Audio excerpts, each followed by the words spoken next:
శ్రీవల్లి ప్రేమను చూడ్డానికి ఇంటికి వస్తుంది.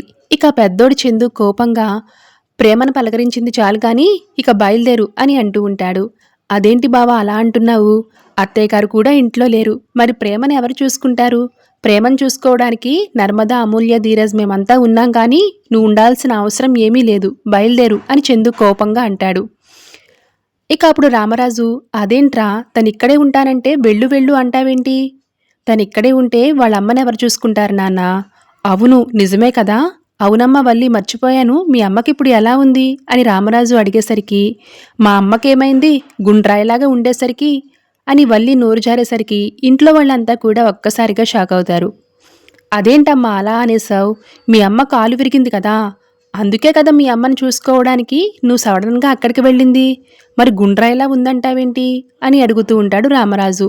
అంటే అది మావయ్య గారు అని వల్లి కంగారు పడుతూ, దెబ్బ తగిలింది కాలికి కదా, అందుకే మనిషి మాత్రం గుండ్రాయిలా ఉందన్నాను అని అంటూ ఉంటే, ఇక అప్పుడు నర్మద, కన్నతల్లికి బాగాలేనప్పుడు నువ్వు కన్న కూతురుగా దగ్గరుండి చూసుకోవాలక్క, లేదంటే పాపం మీ అమ్మ బాధపడుతుంది అని అంటూ ఉంటుంది. ఇక అప్పుడు వల్లి, నేను వెళ్ళను ఇక్కడే ఉంటాను అని మారం చేస్తూ ఉంటే, దాంతో చందు కోపంగా, ఏయ్ మీ అమ్మని ఒక్కదాన్నే అలా వదిలేసి రావడం కరెక్ట్ కాదని చెప్తుంటే అర్థం కావట్లేదా? ప్రస్తుతం నువ్వు ఇక్కడ ఉండడం కంటే అక్కడ ఉండడమే కరెక్ట్. వెళ్ళు, పాపం మీ అమ్మ ఇబ్బందులు పడుతూ ఉంటుంది, త్వరగా వెళ్ళు.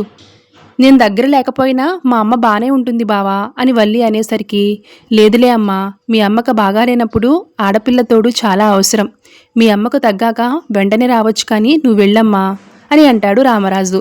నాన్న కూడా అంతలా చెప్పిన తర్వాత ఇంకా అలా ఉంటావేంటి, బయలుదేరు అని చందు సీరియస్గా అంటూ ఉంటే, ఒరేయ్ నీకు అసలు బుద్ధుందా? ఇంత రాత్రిపూట ఒంటరిగా ఎలా వెళ్తుందిరా, దగ్గరుండి వెళ్ళి దింపేసిరా అని రామరాజు చెప్తాడు. ఇంత వయసొచ్చినా భార్యను ఎలా చూసుకోవాలో తెలియదు వెధవ అని రామరాజు లోపలికి వెళ్ళిపోతాడు.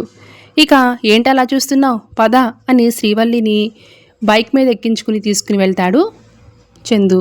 Thanks for watching.